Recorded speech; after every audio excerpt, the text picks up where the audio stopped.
Did you see Pariah? I did. I saw it. Yeah, I saw it this past weekend. It was I think I heard of it from someone's Facebook feed or Twitter or something like that, and it sounded. I love independent films, and I love films about Black women, and so it was a win. So yeah, I checked it out this weekend. What I wanted to see, how they would portray this, film about this lesbian girl, Black lesbian girl in the urban setting, and was it going to be like, I don't know, like over the top with a message, or just how the flow would be. And I really liked it. It was it kept my attention the whole time. So I was actually quite liked it. Yeah, I liked it too. Yeah, I liked it too. I was nervous that there were going to be like lots of stereotypes and because you get nervous. Yeah. How are they going to handle it? Yeah, but no, I think that the writer did a great job with the story and the casting and the actors. Like, I believed everybody.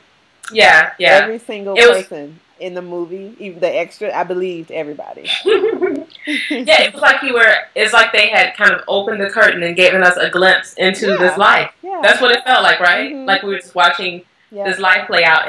And what I really liked is that it wasn't clean and clear. Like, she didn't have answers. Nobody had answers. She was figuring it out. She was figuring it out. It was, which is how life is. Like, you're just trying to figure it out. And there is no clean and cookie cutter ending and what you want to happen, what you're wishing the parents would say. They don't say it. They don't. People don't do the right things. Even the friend is not supportive sometimes. Like, people fail you at times. So I like that. I like how, I love when things are flawed, but I like how flawed it is. That's what I like about independent films. They're always so raw like that. I will say, I did think at times that Kim Wayans' character, Alika, she played Alika's mother.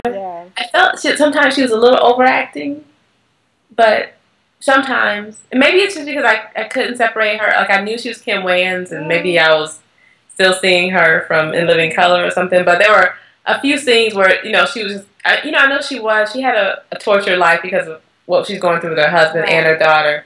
But like, sometimes I was like, oh, because she was always like so tight-faced, like always so tight-faced.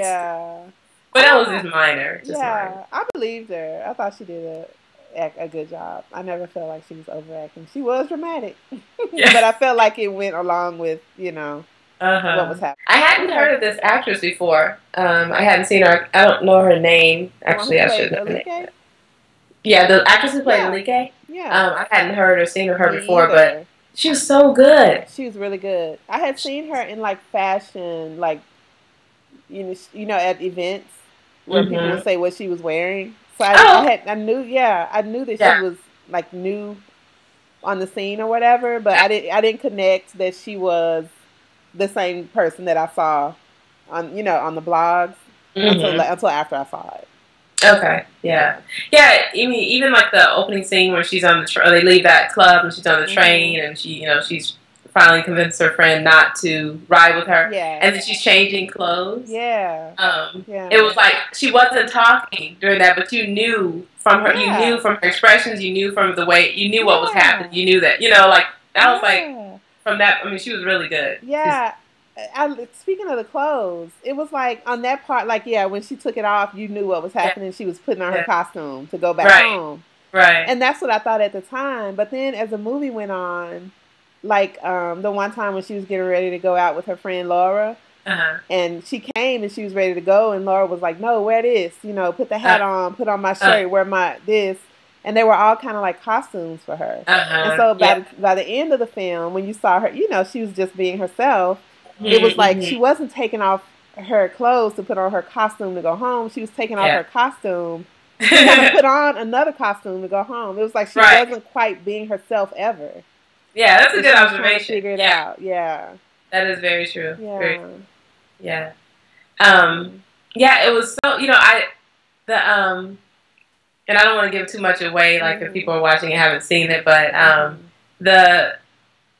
the scene between her and Bina later, and just like the way that whole thing plays out, man, it was so well done. That was like her in the room afterwards when she's feeling that anguish and everything. It was like I mean, it transcended anything about sexuality or anything. Yeah. It, you know, you understood friendship, you understood like hurt, you understood confusion being toyed with.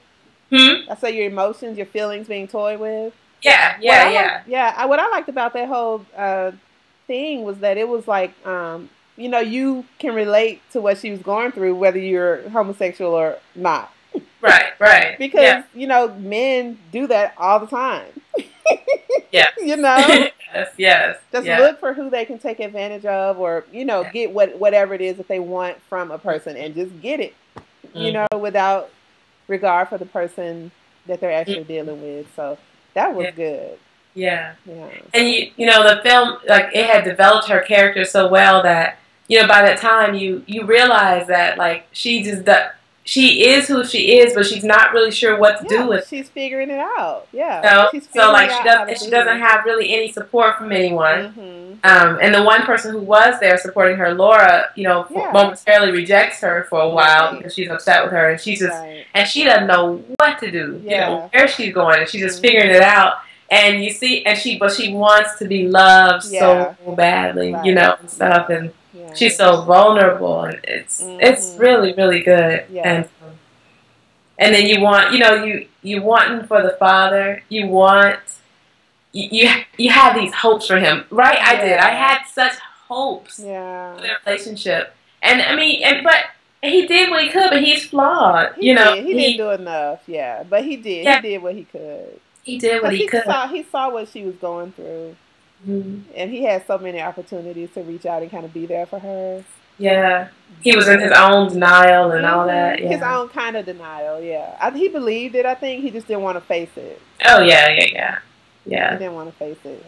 And it was like, because, I mean, the way, it was nicely how they played that, because like, he didn't want to face it because, and it wasn't so much, it didn't seem it was about her, but it was like a failure of his. So if he were to face that, then it was like, you know, for his own, like when he wasn't there, how he was always gone. He was, you know, so it was a reflection of him and his failure. That's what the wife kept saying. If you were here to talk to her, you had been here. So, like, you know, is he also thinking about what it meant, you know, as far as that goes, like what he didn't do? I don't, you know, with that, I mean, when the mom said that, you should have been here, I don't feel like he ever portrayed that he felt guilty. He accepted it?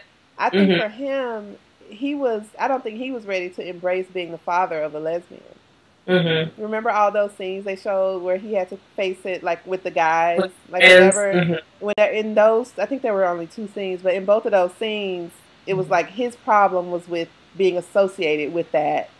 Anyway, like I don't know if it was so much that he felt guilty, like he was the cause of it, because of how internally he was accepting of it, because he tried to make her comfortable around the house, you know, in front of her mom and stuff. So I think in that way he knew, and he didn't judge her for it or feel any kind of way about it, but he just didn't want to be that guy.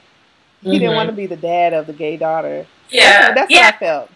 Yeah, you know, and it's like, not that he was judging her or whatever, but just kind of like he wasn't there for her, you know, like not that made her a lesbian. I'm talking whether she's a lesbian or not. He just wasn't there. Like, you know, she was going through something. She was hurting, and he, you know, whatever. And so if he can not acknowledge that she's going through a difficult time, then he doesn't have guilt of not being there for her. You know, it's like, I don't know. Like, that's what I'm trying to say. No, you know, like, he's not going to acknowledge this. I mean, if you realize that your child is struggling with their sexuality, and you're cognizant of that, and you are not there for them, and that's huge. Yeah. What is that saying about you? But if he can deny that's what she's going through, that no, she's just a phase. She's just being a tomboy, but she's fine. Right. And then you can excuse yourself from not being available to her. I can see that. You know? I can see that, but I didn't see it play out. Like the idea of that I can understand, but I didn't. But maybe I'm giving him too much credit. I don't know if you're giving him too much credit. I mean, we're 2 different people. We saw the same movie, but obviously you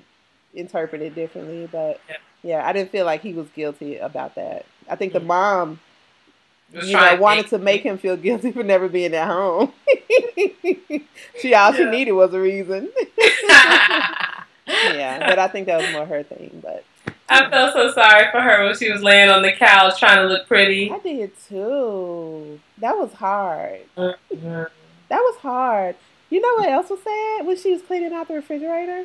All those plates. Like that whole scene, it was kind of like all the things that were bothering her the most in her life. Like she had just found out, you know, her daughter just, you know, said the words that she already knew. Yeah. You know, she was emptying out all these plates that never got eaten when her husband got home. And at the end of that scene, she just said, okay.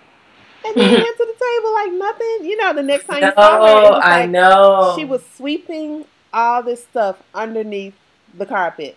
And was just like, I'm moving on with life. Life is good. Life is good. Yeah, it was so sad. Yeah, it was. People do that, you know. That made it even sadder. The fact when she was sitting down there at that table and, you know, acting like everything was just perfect. And not perfect normal, but good. Great. You know, that was a good scene too. It was good. Very powerful images. So I have to check out. Do you know who the film is by? I know the name, but I haven't Googled. Dee Rees. Deerees. Dee Rees, yeah, I look up now. Dee Rees wrote and directed it. So I have to check her out. Him or her? I'm thinking it's a her. Yeah. I have to check her out and see what else she's done. This was good. It was I really enjoyed it. It was, yeah. Because she couldn't find acceptance, you know, anywhere, basically. You know, any of the communities, and even within the gay community, like when those girls were talking about it, it was like she wasn't quite hard enough. She wasn't soft enough. Yeah. Hard enough. Yeah. You know, like it's like why does she have to fit something? Exactly. But she was who she was. Right. You know? But she couldn't fit anywhere. She was just an outcast everywhere that she went. Right. Because she was trying. She was trying to figure out what kind of lesbian to be. Yeah. How do you be a lesbian? Right. For lack of better grammar. We feel you. How does one be? What is the proper way that one? But that's what she was grappling with. Like she knew that this about herself, but you know, Laura, who was kind of like her mentor, you know, person, you know, she was like, well, am I supposed to be like this? Or, you know, she would go to that club where she really didn't want to be. It was obvious she didn't want to be there. And she was just like, this is what I need to do if I'm a lesbian, I have to go to this place. Or yeah. So it was coming to her from all sides. And the one girl who said that she wasn't hard enough and she was dressed like a boy, and she was just really trying to figure out how to be herself. Girl, let's talk about that poem. Okay. Let's talk about her poem about the butterfly. Girl, with the way, I mean, we all know the butterfly is caterpillar, you know, goes into a cocoon, spreads the wings. Like, everybody knows that metaphor for life and everything. But the way that poem was written, it was like you could see the one part where she said she was that the caterpillar was a prisoner of a cocoon of her own making, you know?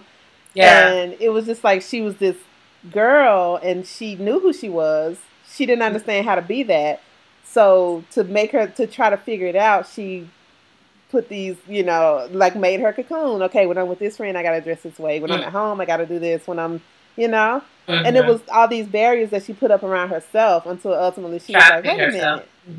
No.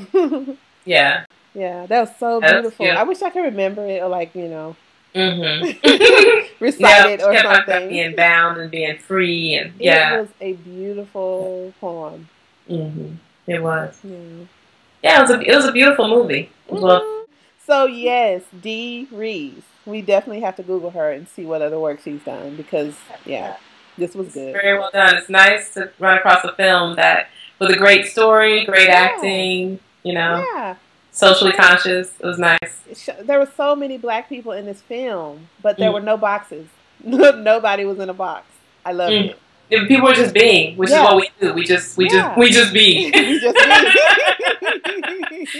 We just be.